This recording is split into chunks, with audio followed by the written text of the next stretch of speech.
अस्सलाम वालेकुम। उम्मीद है आप सब खैरियत से होंगे। आज मैं इस वीडियो में डेंटल कैरीज के बारे में बात करने जा रहा हूं, जिसको आम जुबान में दांतों में कीड़ा लगना भी कहते हैं। याद रखें कि दांतों में कीड़ा लगने के लिए 4 फैक्टर्स का होना ज़रूरी है।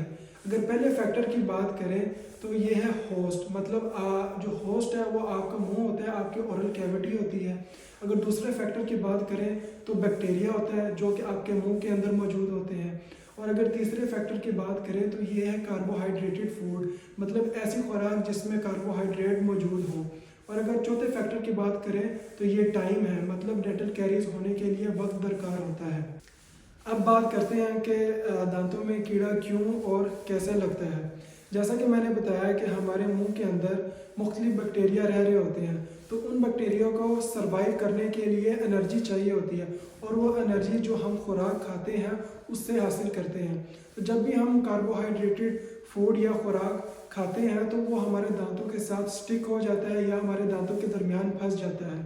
तो यही बैक्टीरिया जो हमारे मुंह के अंदर मौजूद हैं, एनर्जी हासिल करने के लिए उसी खुराक के ज़र्रात को मेटाबोलाइज करते हैं और उससे एनर्जी हासिल करते हैं, जिसके नतीजे में ये बैक्टीरिया एक एसिड रिलीज़ करते हैं जिसको लैक्टिक एसिड कहते हैं।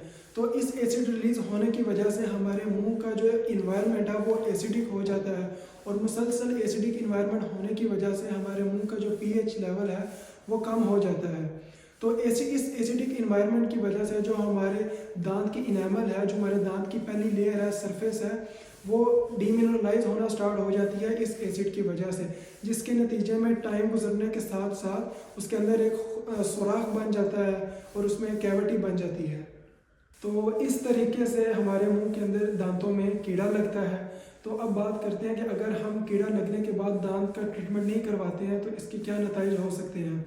हमारे दांत के अंदर एक सॉफ्ट टिश्यू होता है जिसको पल्प कहते हैं। तो वक्त के साथ साथ जब ये कीड़ा प्रोग्रेस करता है, जब हमारे दांत के अंदर डीमिनरलाइजेशन ज़्यादा हो जाती है तो ये पल्प तक पहुंच जाता है, जिसकी वजह से पल्पाइटिस हो जाता है। हमारे दांत के अंदर जो सॉफ्ट टिश्यू है उसकी इन्फ्लेमेशन होना स्टार्ट हो जाती है, जिसके नतीजे में जब आप कुछ ठंडा खाते हैं या गर्म खाते हैं या पीते हैं तो आपको दर्द महसूस होता है, या जब आप खाना खाते हैं तो खुराक जब उसके अंदर फंसती है तो उसकी वजह से भी आपको दर्द होती है।